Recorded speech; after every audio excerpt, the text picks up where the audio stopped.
Welcome back to Better Living. I'm here with Jessica from the American Red Cross. Will you mainly help with disaster relief when people have had some tragedy? You know, some tornado is the first thing that comes to my mind in our area. I guess flooding too could be an issue.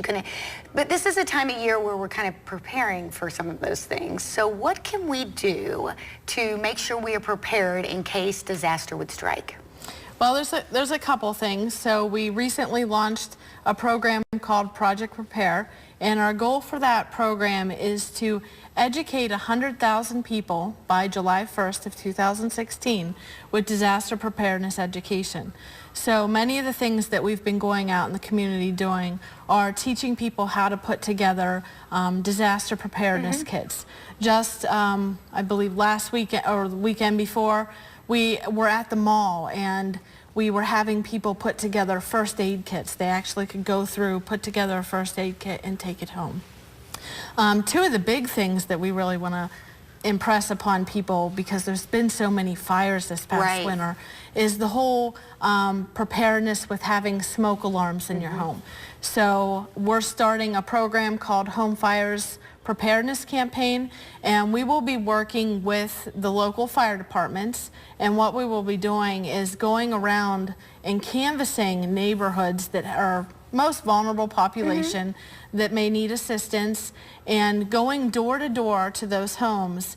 And number one, educating them. One of the education pieces is putting together an escape plan. If a fire happened, does your family know how to get out, especially the children? Many times they might hide or run back in, and they're scared. Well, So actually standing there with the family, drawing it out and talking to them about it. While at the same time, there will be people installing smoke alarms into their home if needed. And that would look like not just really one smoke alarm in a home and then we're done.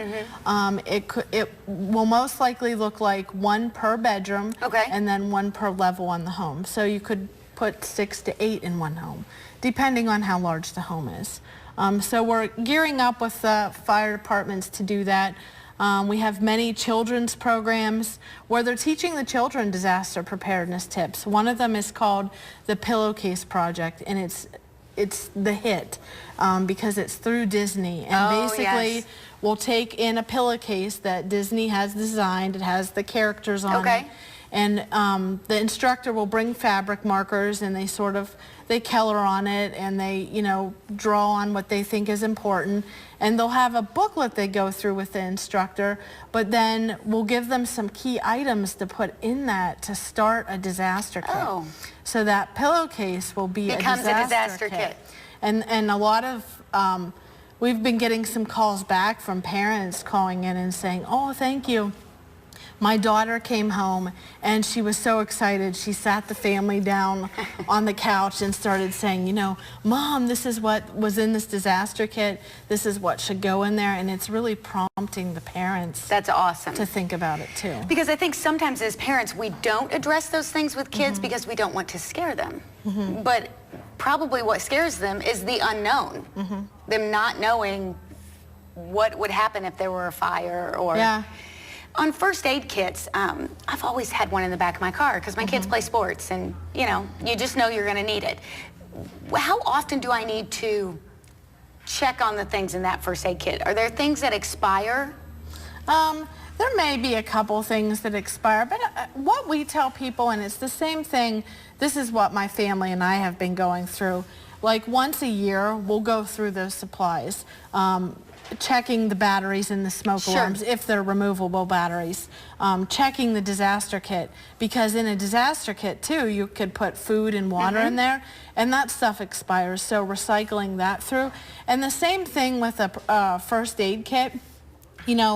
After a year, go through it and maybe recycle some of that to use it, and then put the new stuff in there. And that's pretty much what I tell people. They usually use the daylight savings time. My family and I have been going through a spring cleaning this week. Yes, I did that too. So we've sort of been updating all of that stuff. So I would say once a year, go through that, recycle the stuff out, use use what was in there and replace it with new.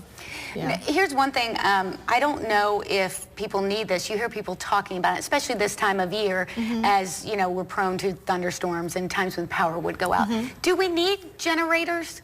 Or, you know, is that a need here in this area? I mean, some people have generators on hand. They just, I caution that people be careful with those. Because a lot of them will put out like carbon monoxide, You can't right? exactly put them in your homes. And I know that we have a generator in our family that we have available, but I live in an apartment complex, so we wouldn't be able to use that. But I mean, it's something good to have on hand. You just never know when something's going to happen.